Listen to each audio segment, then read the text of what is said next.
What is the latest on the Patrik Laine situation? Now, I feel like every time I log into Twitter, there's some sort of rumor surrounding potential trades and the Finnish forward being, unhappy in his situation. But now with teams being more strapped for cash with the flat salary cap, and I feel like a lot of teams have spent this offseason and there's not a lot of money left over, it's interesting to see where he might end up. But I did think the last comments with his agent saying it would probably be mutually beneficial for Laine and the Blue Jays, the Jets to part ways. So it's clear they want something to happen, I think, but what can actually happen with the teams with money left? And is there a landing place you can actually see him being? Yeah, this just isn't the right market for any player. Like I was talking about Matt Barzal today. Like, buddy, you're not going to win that negotiation. No one has any money. And you're talking to Lou Lamoriello. With Patrik Laine, the Jets cannot win that trade.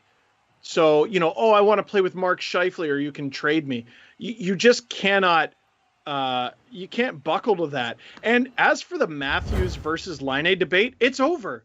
Because they're talking about we would like a second line center and a defenseman who can play in your top four. Can you imagine the Leafs are looking for a second line center and a top four defenseman for Austin Matthews? The outrage in that conversation. It's not fair value for Matthews. It's not for Laine either. I don't understand what this is. Surely they can salvage it. I'm glad he didn't salvage that beard, though. No, goodness gracious, that is rough. Oh, yeah. That is the feeling a lot of Jets fans have, I think, when they talk about this situation with Laine. Smash the stick, shake your head. Oh, how many shots of him breaking twigs? Like, that's big money. Send me those twigs. I'll repair them. I need some sticks. It was like $2,000 in sticks he broke in that one pack. I know. So Fletcher Ewing in the chat says they can't afford to not have a scorer like him.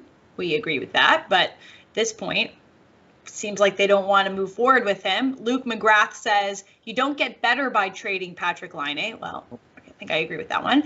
Joe R says the Laine situation is a mess. If he remains a Jet, it's going to be bad for both parties. You can't repair that mess now. So if we think about, all right, let's say he's on his way out, where could he end up? There was a couple teams in the rumors that were, having some sort of pull. I know there's 5 or 6 teams, but Florida was one that came up. He's close friends with Barkov.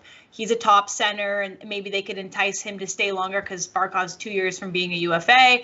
Buffalo, can you imagine him and Taylor Hall signing long-term contracts? All the Buffalo fans, look, don't take it personal. It's just hockey, but that would be pretty cool, wouldn't it?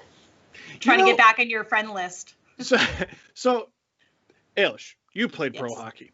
Is there something to the saying there's only one puck? It's pretty true out there. I mean, I didn't get to touch it much from the bench, but there's definitely one. There's one puck, and you both can't be fighting over it. Well, just because the idea that he's supposedly one of the biggest gripes he has is he wants to be playing with Mark Scheifele. Mark Scheifele shoots. Like he's a great goal scorer in this league. Like what?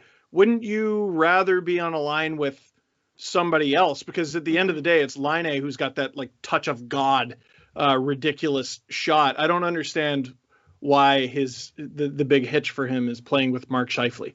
I don't know. Maybe I've played with players in consecutive teams from like junior to college and then beyond. And you definitely get a relationship with the player. You feel like you can, know where they're going to be on the ice and stuff. But if it's going to benefit you to play somewhere where you can be a star, like you just got to break that off. Like, I don't know. I think there's some other teams like the Hurricanes, who is a young team, Aho and Svetch. That would be sweet for him to go there. But, the Hurricanes draft so well and they take all the good players. I wouldn't be surprised if he ends up there or somewhere like the Flyers or the Islanders. Those were the names that were like, circulating in terms of the last buzz of trade rumors. But it's hard, if I was a Jets fan, which I'm not, I would be frustrated with the situation. So we feel for you.